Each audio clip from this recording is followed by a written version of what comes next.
Hajati Hadija Nakyagaba ow'emukono yakwatiddwa poliisi y'Uganda olw'olwo okufeera Sarah Nabulya essente akadde kalama nga musuubiza okumutwala ebweru okuba ekyeyo.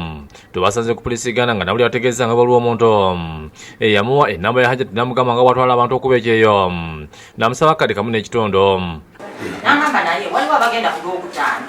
Bw'oba olina ssente genda osinkana omwami ono omuwe ssente akutwale ku medical ku Lwokutaano mugende ku briefing bwe bityo nemuwa ssente. Nabulya akwata akadde n'akwasa Hajati atandika okumugoberako ebintu bino yagenda akola yafunye ssente zirabirira abantu mu kusoma. N'agamba ekibiri ogenda kuba otambula w'ekibiri n'ensikirwako nemugamba naye ssente nazeewola abaana batudde bwe kiba kigaana ssente zimbi nti nkyakunoonyeza.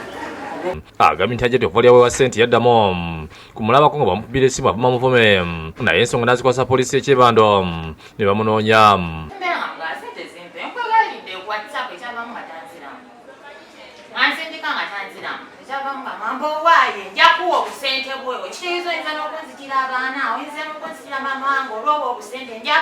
Batandika okumulondola okutusebe mukwatidde mu kibuga wakati.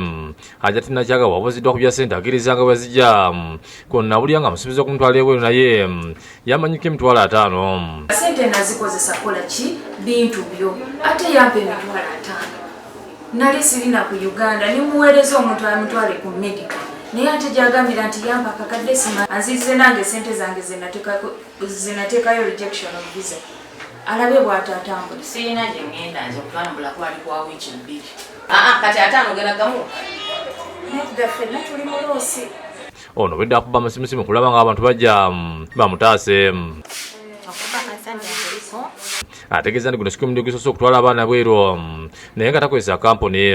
Oli mu kampani ki? Sirina kampani. Njagala ssente zange. Kakadde kamu. Tugenda mu kkooti tugende. Njagala ssente zange. Eno gibale nti loosi Hajati.